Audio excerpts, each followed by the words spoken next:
ये बच्चों आज अपने पास लेसन नंबर 2 का नेक्स्ट टॉपिक है जल अवशोषण की क्रियाविधि, mechanism of water absorption part 2। ठीक है, देखिए हमने देखा कि पादपों का कौन सा भाग है जो भूमि से जल का अवशोषण करता है। कौन सा है? जड़ें। हमें याद है कि जड़ें भूमि से जल का अवशोषण करती हैं।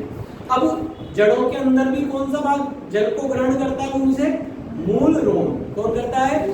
मूल रोम। मूल रोमों के अंदर उपस्थित जाइलम होता है।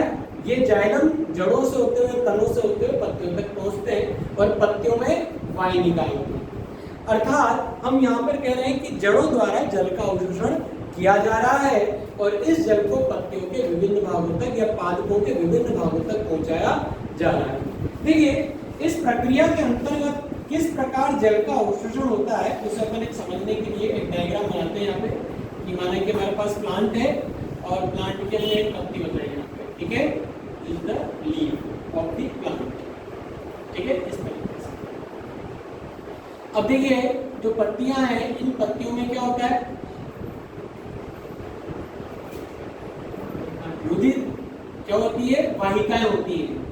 क्या होती है? वाहिकाएं, शिराएं, जिन्हें हम शिराएं क्या कहेंगे? शिराएं। और ये शिराएं आगे की ओर और छोटी छोटी शिरिकाओं में बटी हुई होंगी। किससे बटी होंगी? शिरिकाओं। बच्चों ये शिराएं और शिरिकाओं का जो अंतिम भाग है वो अंतिम भाग रंध्रों पर जाकर मिलता है। कहाँ मिलता है? रंध्रों पर। देखिए रंध्र पत्तियों पर, ये रंध्रों पर।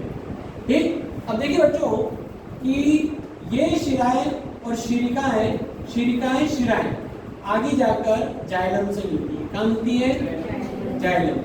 जाइलम से ये तने से होते हुए जड़ों में जाएंगी और जड़ों से होते हुए मूल रोम में जाएंगी। कहाँ जाएंगी? मूल रोम में। कहाँ जाएंगी? मूल रोम में। ठीक है, तो जड़, ठीक, और जड़ के बाद ये मूल रोम, इस तरीके से। ठीक है, इस तरीके से। तो ये तो होगी पत्ती। क्या हो गई? पत्ती। ये क्या हो गए? रंध्र हो गए। ठीक, ये होगी शिरिका। ठीक, ये होगी शिरा। ये हो गया जाइलम। ठीक, ये हो गया तना। ये हो गया जड़ और ये मूल रोम। देखिए बच्चों जब जल का अवशोषण होता है तो जल यहाँ पर हम जानते हैं परासरण की प्रक्रिया के माध्यम से यहाँ पर जल इसके अंदर उपस्थित होगा और कहाँ प्रेजेंट होगा? जाइलम में उपस्थित होगा। कहाँ प्रेजेंट होगा? जाइलम। जाइलम में यह जल जो है एक स्तंभ के रूप में उपस्थित होगा। किसके रूप में उपस्थित होगा? स्तंभ के रूप में। और ये जल इन शिराओं तक कंप्लीटली फैला हुआ है। ठीक है, और अंत में कहाँ पहुंचेगा? रंध्रों में पहुंचेगा। कहाँ पहुंचेगा? रंध्रों में पहुंचेगा। ठीक है, तो पादपों के विभिन्न भागों तक ये जो जल है ये इसी प्रकार पहुंचता है। अब देखिए ऊपर चढ़ने की प्रक्रिया, जल के ऊपर चढ़ने की प्रक्रिया किस प्रकार होती है उसे हम समझने की कोशिश करते हैं। इसके लिए हमारे पास एक सिद्धांत है बाष्पोत्सर्जन संसंदन तनाव सिद्धांत, जिसका अपन आगे उल्लेख करेंगे। लेकिन हम यहाँ पर जल अवशोषण की प्रक्रिया के बारे में जो पढ़ना चाह रहे हैं उसके अंतर्गत हम ये कहना चाह रहे हैं कि जल अवशोषण की प्रक्रिया मुख्यतः पादपों में दो प्रकार से होती है। एक तो निष्क्रिय जल अवशोषण और एक है सक्रिय जल अवशोषण। सबसे पहले हम बात करते हैं निष्क्रिय जल अवशोषण या निश्चेष्ट जल अवशोषण की क्रियाविधि, mechanism of passive water absorption. निष्क्रिय क्यों कहा इसमें? हमने इसे निष्क्रिय इसलिए कहा क्योंकि इस प्रक्रिया के अंतर्गत पादप द्वारा कोई भी ऊर्जा को खर्च नहीं किया जाएगा।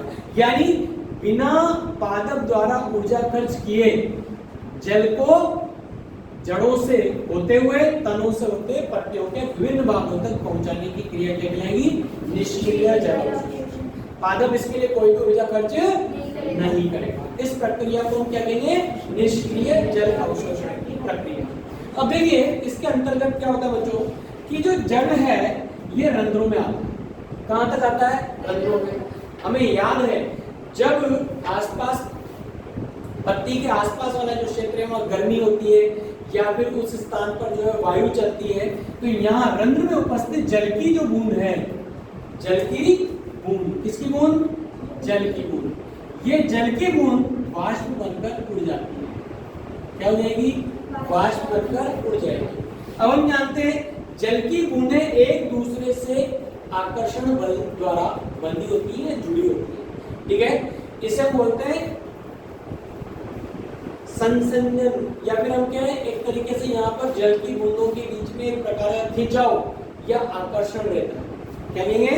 दो जल की जो बूंदे हैं, इन जल की बूंदों में क्या होगा? एक दूसरे के प्रति खिंचाव रहेगा, आकर्षण रहेगा, जिसके कारण ये जल की बूंदे एक दूसरे की ओर आकर्षित होती है। फॉर एग्जाम्पल हम यहाँ पर दो जल की बूंदे गिराए पास पास, तो अपने आप धीरे धीरे ये जुड़कर एक बड़ी बूंद बना लेती है। होता कि नहीं होता ऐसा? अब ऐसा होता है तो यानी कि जल की बूंदों में पृष्ठीय तनाव के कारण एक प्रकार का आकर्षण होगा, ठीक है। यहाँ पर आकर्षण किसके कारण होगा? पृष्ठीय तनाव के कारण फलस्वरूप छोटी छोटी बूंदें मिलकर बड़ी बूंद का निर्माण कर लेती है। अब यहाँ पर हुआ क्या कि जो जल है वो वाष्प बनकर उड़ रहा है। बाई चांस ये वाली बूंद पीछे से जल वाष्प बनकर उड़ गई, तो पीछे वाली जल की बूंद क्या करेगी? उसकी इच्छाओं के कारण क्या होगी? आगे आएगी। अब ये पीछे वाला स्थान क्या हो जाएगा? रिक्त हो जाएगा। ये रिक्त स्थान होते हैं, फिर इसके पीछे वाली क्या होगी? फिर आगे बढ़ेगी। फिर पीछे वाला स्थान क्या हो जाएगा? रिक्त हो जाएगा। फिर इसके पीछे वाली क्या होगी? आकर्षण के कारण आगे बढ़ेगी। फिर ये वाला स्थान रिक्त हो जाएगा। फिर इसके पीछे वाली क्या होगी? आगे बढ़ेगी। फिर ये वाला स्थान रिक्त हो जाएगा। फिर ये पीछे वाली क्या बढ़ेगी? आगे बढ़ेगी। इसकी जगह खाली हो जाएगी। इस प्रकार हम देख रहे हैं कि निरंतर एक के बाद एक के बाद एक के बाद एक जल की बूंदों के बीच में एक प्रकार का क्या उत्पन्न हो रहा है?